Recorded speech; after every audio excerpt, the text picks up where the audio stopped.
Helena Brooks never flinched when a gun was pointed at her, but when a biker gang grabbed her by the collar that night in the desert, they had no idea they were laying hands on the director of the FBI. The night was thick with heat, as the Arizona desert stretched endlessly under a half-moon sky. Crickets sang faintly in the dry brush, and the hum of the wind carried the distant echo of engines. Out on Highway 9, a black SUV rolled slowly to a stop beside an abandoned gas station that had long been forgotten by travelers. Its windows were tinted, its paint spotless despite the dust that clung to everything around it. The driver's door opened, and a tall black woman stepped out. Her movements were calm, deliberate, and confident, as if she had no reason to fear the darkness surrounding her. She adjusted her leather jacket and checked her phone, the screen's glow briefly lighting her sharp, observant eye. A few miles down the road, the night quiet was shattered by a pack of roaring motorcycles cutting through the desert like a storm. The Iron Serpents were on one of their late-night rides, a ritual of power and pride that had become their signature. Their leather vests bore the gang's emblem, a silver snake coiled around a skull, and their presence was enough to make people disappear from the road. They thrived on fear, on the idea that no one dared to challenge them in their territory. The leader, Snake Malone, rode at the front. He was a broad, scar-faced man, whose reputation stretched across several states. Behind him trailed nearly a dozen bikers, each one armed, dangerous, and eager for trouble. As the group neared the old gas station, they spotted the SUV. Its polished black surface gleamed under the moonlight, out of place among the ruins of rusted pumps and shattered glass. Snake slowed his bike, curiosity turning into arrogance. Who would park out here alone at this hour? He gave a hand signal, and the rest of the gang circled around the station like vultures. The sound of their engines grew louder, their headlights cutting across the woman's still figure. She didn't flee. To the bikers, she looked like easy prey, someone who had wandered into the wrong place at the wrong time. One of them revved his engine aggressively, kicking up dust toward her. Another whistled mockingly, as they surrounded her, forming a ring of bikes and bright lights. The woman didn't move, her phone now back in her pocket. She stood perfectly still, her posture unshaken, her expression unreadable. Snake finally parked his bike and dismounted, walking toward her with the swagger of someone used to control. He shouted something crude, and one of his men stepped forward, grabbing her by the collar of her jacket. The moment his hand made contact, something shifted in the air. The woman's gaze hardened, not in fear but in silent warning. A second later, the distant echo of sirens began to rise from the highway behind them. The bikers froze, unsure if what they were hearing was real. Snake turned sharply, his confidence cracking as a sound grew louder. Red and blue lights flickered on the horizon, slicing through the darkness. The woman's face remained calm, her eyes steady on the man still holding her. Then, slowly, she raised one eyebrow as the first police cruiser came into view. None of them knew it yet, but that night was about to end very differently than they had imagined. The hunted was not a victim, and the predators had just cornered themselves. The wail of sirens grew closer, bouncing off the empty highway and the crumbling walls of the gas station. The Iron Serpents exchanged uneasy glances, confusion spreading through their ranks. Snake Malone clenched his fists and barked an order for everyone to stay calm. But even his voice carried a trace of uncertainty. The woman they had cornered still hadn't spoken a word. She stood motionless, her collar gripped in one biker's fist, her eyes fixed on Snake as though she were quietly studying him. The tension between them was almost physical, thick enough to make the desert air feel heavier. Snake stepped closer, trying to read her expression. Most people who crossed paths with the Iron Serpents showed fear, pleading, shaking, or crying. This woman did none of that. Her face was composed, her breathing steady, and her gaze sharp enough to make even the toughest man uneasy. The biker holding her began to loosen his grip, sensing something wasn't right. But Snake, too proud to show doubt in front of his men, barked at him to hold tight. Then, from the darkness, came the unmistakable thump of helicopter blades. A bright beam of light cut through the night, sweeping across the gas station and illuminating every biker in blinding white. Panic erupted instantly. Engines roared to life, and shouts filled the air. Some of the gang members tried to flee, but their escape was short-lived. Police cruisers skidded onto the scene from every direction, blocking the road and trapping them in a circle of flashing lights and shouting officers. The Iron Serpents were surrounded. Snake's instincts told him to run, but he knew there was nowhere left to go. He looked back at the woman, still calm, still unshaken. And for the first time, he felt something he hadn't felt in years: fear. The air buzzed with radio chatter and the sound of agents shouting commands. Armed officers poured out of black SUVs, taking positions behind their vehicles, laser sights darting across the chaos. The bikers were forced to their knees one by one, their weapons kicked away. Snake raised his hands slowly, glaring at the woman with disbelief. Who was she? Why were the feds here? None of it made sense. The helicopter's spotlight stayed locked on her as if she were the center of the entire operation. Then, in the midst of the confusion, the woman moved for the first time. She calmly straightened her jacket and reached inside it. The nearest officer shouted for her to stop, but she ignored him. When her hand came out, it wasn't holding a weapon, it held a badge. She raised it high, and its golden surface glinted under the harsh light. The letters were clear and undeniable. Federal Bureau of Investigation. The entire scene froze. The bikers stared in disbelief. Snake's jaw dropped as realization crashed over him. The woman they had just manhandled wasn't a stranded traveler, wasn't a victim, wasn't anyone ordinary. She was Helena Brooks, the director of the FBI, the highest-ranking law enforcement officer in the country, and they had attacked her with their own hands. As federal agents moved in to finish the arrests, Snake could only watch as she turned her gaze toward him one last time. There was no anger in her expression, only a silent message that he would never forget. The hunter had become the hunted, and the game was over before it even began. The gas station was now a scene of chaos and flashing lights. The dry desert air filled with the heavy sound of helicopters circling overhead, and the shouting of officers as they secured the area. The Iron Serpents, once roaring with arrogance and bravado, now stood in silence, lined up against their own bikes, hands raised, surrounded by heavily armed federal agents. Dust swirled around their boots as the wind carried the echo of commands and radio chatter. The once feared gang was reduced to stunned disbelief. None of them could process what had just happened. Snake Malone's mind raced as he knelt in the dirt, his hands zip-tied behind his back. He could still see her, the black woman in the leather jacket, walking calmly through the flashing red and blue haze like she owned the world. Every agent around her seemed to move with precision, responding to unspoken orders. She wasn't just another official on the scene, she was in command. When she finally stopped beside Snake, the look in her eyes was colder than any prison cell he had ever imagined. Without a single word, she made him understand that everything, every second of their encounter had been part of a carefully planned trap. Just hours earlier, Snake had been convinced that no one could touch him. The Iron Serpents had evaded police for years, their drug routes hidden, their bribes effective, their enemies silenced. But now, he realized, they had been led straight into a snare. The SUVs that boxed them in were part of an undercover task force that had been following them for months. The woman he had grabbed was no stranger who stumbled onto their turf. She had been waiting for them. Agents in tactical gear moved through the scene like a rehearsed performance. Every biker was photographed, their fingerprints taken, their weapons bagged as evidence.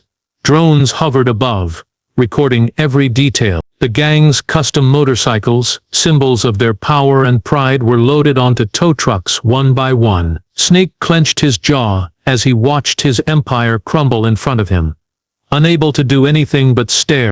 In the middle of the chaos, Director Helena Brooks stood perfectly composed, her badge gleaming under the harsh light.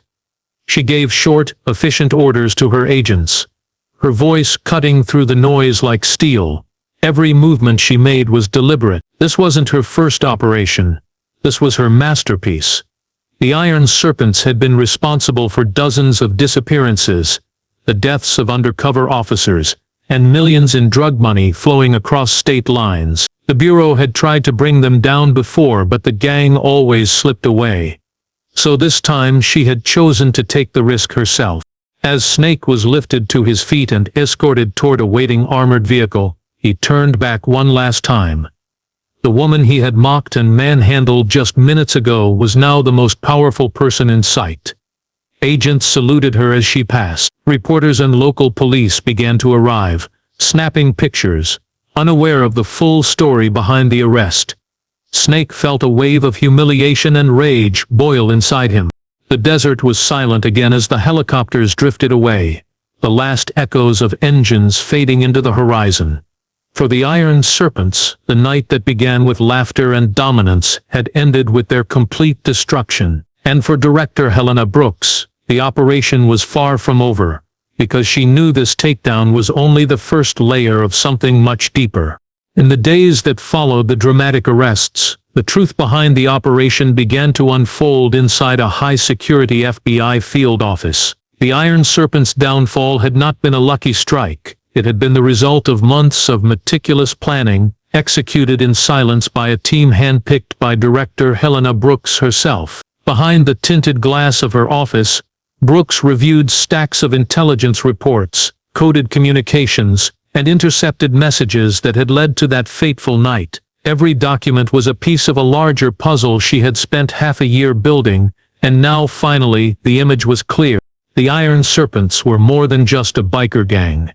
They were a key transport link in a nightwide criminal network that connected small-town smugglers to high-level traffickers overseas. The gang's leader, Snake Malone, acted as an enforcer and courier, ensuring shipments of weapons and drugs moved smoothly through the Southwest. For years the FBI had struggled to catch them in the act. Every raid ended with empty warehouses and missing evidence, as if someone had always warned the gang in advance. That was when Brooks realized there was something far darker happening.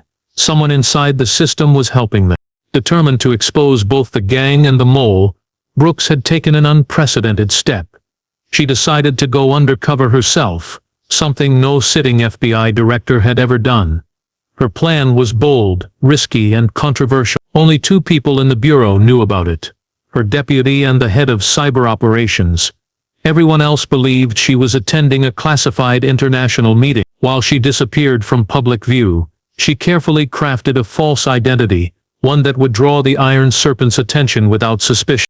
The gas station encounter had been her final move. The SUV was wired with multiple surveillance systems, a hidden camera behind the rearview mirror, motion sensors in the doors, and a satellite transmitter in the trunk. Even the flickering streetlight above the pumps wasn't real. It had been placed there by FBI tech teams disguised as utility workers. Every sound, every movement, every word from the bikers had been captured and transmitted to a mobile command unit 10 miles away. The operation, codenamed Desert Coil, was designed to corner the gang without giving them a chance to escape or destroy evidence. As Brooks reviewed the footage afterward, she noted the moment Snake grabbed her by the collar. It wasn't anger she felt. It was confirmation.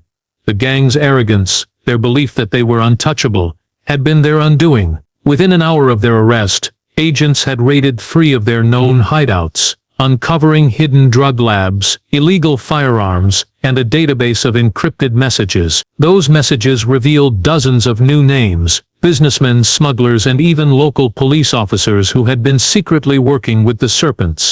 Yet despite the massive victory, Brooks wasn't satisfied. Something about the operation still felt incomplete. The timing of certain events, the sudden reappearance of Snake after months of silence, the specific route the gang had taken that night, suggested a deeper manipulation. Someone had guided them straight into her path, as if trying to help her succeed. But Brooks didn't believe in coincidences. As she leaned back in her chair and stared at the evidence wall, she knew this wasn't the end of the story. The Iron Serpents were just the beginning, and whoever had been pulling the strings was still out there, watching every move she made. The aftermath of the Iron Serpents takedown sent shockwaves through law enforcement circles across the country. News outlets buzzed with headlines about the gang's capture, calling it one of the most successful federal operations of the decade. Helicopter footage of the arrests dominated television screens, showing the Serpents kneeling under blinding lights while agents moved with military precision. Reporters speculated about how the FBI managed to corner such a dangerous group so efficiently, but no one knew the truth, that it had been a personally led mission by the Bureau's own director, Helena Brooks. Inside the FBI's Phoenix field office, the mood was a mix of triumph and exhaustion. Interrogations ran non-stop, evidence poured in, and agents scrambled to connect the dots from the hundreds of files seized during the raids. The recovered documents revealed staggering details: drug routes spanning multiple states, secret drop points in abandoned motels, and offshore bank accounts used to launder millions. Each page uncovered another layer of corruption. What began as a single gang bust had turned into an international criminal web stretching from the deserts of Arizona to the docks of South America. Director Brooks moved quietly through the chaos, her presence commanding yet calm. She didn't celebrate or take credit.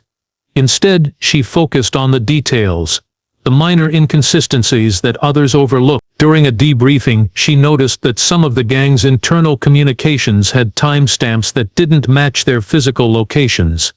Someone had been feeding them information remotely, giving them warnings before past FBI actions. That discovery confirmed her suspicion. The Serpents hadn't been acting alone. They'd had protection, not just from small-town cops or bribed officials, but from within the Bureau itself. As Snake Malone sat in an interrogation room under bright fluorescent lights, Brooks watched him through the one-way glass. He looked smaller now, stripped of his confidence and the roar of his motorcycle. He refused to talk, sitting in silence, but the smirk on his face said enough. He wasn't afraid of prison. He was waiting for something, or someone. Brooks could sense it. She'd seen that look before in men who believed they still had power on the outside. Back in Washington, federal analysts began digging through phone records and financial transactions. Within days, they traced a series of encrypted payments leading to an offshore account, registered to an alias connected to a retired bureau official. The deeper they looked, the clearer it became that this case was far from over. The Iron Serpents were just pawns in a much larger game, and the real players were sitting behind desks, protected by rank and influence. Brooks knew she was standing at the edge of something enormous. The public saw the arrests as a victory, but she saw them as a warning. Her instincts told her that this success had made her enemies. The kind of people who didn't make threats, they erased problems quietly. She had exposed a criminal network, yes, but in doing so she had stirred something dangerous inside her own walls. Late that night, as she reviewed classified reports under dim office lights, she paused at a file labeled Internal Security Breach. Inside were the first signs of betrayal, evidence that someone from her own agency had sabotaged previous missions. The handwriting in the margin was familiar, one she'd seen on signed clearance forms and official memos. That discovery chilled her. The enemy wasn't gone, it had been standing beside her all along. The evidence room buzzed with quiet tension as agents worked through the mountain of data recovered from the Iron Serpents. Boxes of phones, hard drives, and flash disks lined the metal shelves, each tagged and logged. Most agents believed the worst was over. They thought the gang's empire had fallen completely.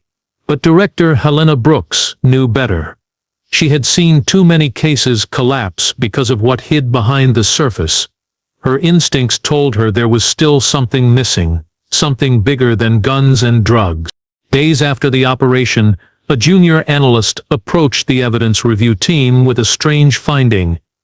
One of the gang's confiscated phones contained encrypted footage that didn't match any known Serpent activity. The video files weren't about drug deals or weapon smuggling, they were recordings of meetings. In the first clip, Snake Malone and two of his lieutenants were sitting in a dimly lit warehouse, shaking hands with three men dressed in suits. When the video was enhanced, the suits weren't ordinary criminals, they were federal agents, The room fell silent when the footage played on the big screen. The men could be seen passing sealed envelopes across the table, their badges faintly visible. Director Brooks stared at the screen without a word. She recognized two of the faces instantly. Both men were seasoned FBI officers with long careers, men she had personally promoted and trusted. For years they had served in the Bureau's organized crime division, supposedly dedicated to dismantling groups like the Iron Serpents. But now, there was undeniable proof that they had been working with the very criminals they were meant to stop. The realization hit her like a punch to the chest. The gang hadn't just survived through luck or cunning, it had thrived because of protection from within her own agency. An emergency meeting was held behind closed doors. Only a handful of people were allowed inside. Cyber specialists, internal affairs agents, and Director Brooks herself. The footage was verified, time-stamped, and cross-referenced with Bureau communication logs. The results were worse than anyone expected. The two agents caught in the video had been in charge of coordinating field operations in Arizona and Nevada. Every failed sting, every ambushed informant, every dead lead, it all traced back to them. They had fed the Iron Serpents classified intelligence for years, helping them dodge law enforcement and silence witnesses. Brooks made the decision within minutes. There would be no public exposure, no leaks to the press. The arrests would happen quietly, and no one outside the operation would know until it was over. She understood the danger of letting corruption rot unchecked. If word spread, it could destroy the Bureau's credibility overnight. But privately, the betrayal weighed heavily on her. She replayed the video multiple times, studying their expressions, their handshakes, their casual laughter. She had trusted these men to uphold justice, and they had sold it for cash and power. That night in her office, Brooks stared at the city lights flickering through her window. She realized this was no longer about one gang or one investigation. The Iron Serpents were merely a symptom of a deeper disease within the system she had sworn to protect. As the clock ticked past midnight, she made a quiet vow to herself. The next phase of her mission would not just clean up the streets, it would clean up the Bureau, and this time she would trust no one.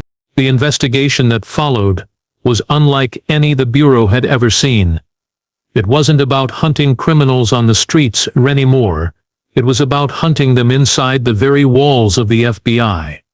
Director Helena Brooks authorized an internal probe under complete secrecy. Only 5 people were involved: 2 cyber analysts, 1 trusted field agent, the head of internal security, and herself. Every piece of evidence was handled in isolation, every document coded, and every suspect watched without their knowledge. Brooks knew that one wrong move could expose the entire operation and give the traitors time to disappear. The 2 agents from the footage were the first to be targeted. For days they were shadowed without suspicion. Their communications were intercepted, their financial activity traced, and their homes quietly searched while they were on duty. The findings were damning: offshore accounts in the Caribbean, luxury properties under false names, and coded messages exchanged with known criminals. They had built a double life, feeding the Bureau information by day and protecting organized crime by night. When the evidence became airtight, Brooks authorized the arrests to take place quietly before dawn. At 4 in the morning, tactical teams moved in. No sirens, no cameras, no public scene. Both men were taken from their homes while their families slept, unaware of what was happening. Within hours, they were in federal custody, stripped of badges and rights. But even in custody, they refused to talk. They smiled during interrogation, as if amused by the entire situation. It was clear they didn't see themselves as the end of the line, they were just the beginning. Brooks understood that meant there were more names still buried, more secrets still hidden. As the days passed, the digital forensics team uncovered something that chilled everyone involved. The 2 agents had been part of a covert communication network operating within federal servers. It wasn't just about leaking information, it was an organized system of internal corruption. Hidden in encrypted files was a roster of names, senior officials, former agents, and political figures. Many were still active, working in key positions, Each name represented someone who had taken money, shared intelligence, or obstructed justice. The web extended far beyond the Iron Serpents. It reached into corporate offices, government contracts, and even parts of national security. Brooks knew she couldn't trust anyone outside her small circle. Even within her office, she started working in isolation, sleeping only a few hours a night. Every decision she made was coded under a false project name. The Bureau was no longer a fortress of law. It had become a maze of deception. She began to see how deep the infection ran. Every department, every file room, every computer might hide another traitor. It was a silent war, fought not with bullets, but with information and exposure. When the arrests were finally made public weeks later, the news hit the nation like a bomb.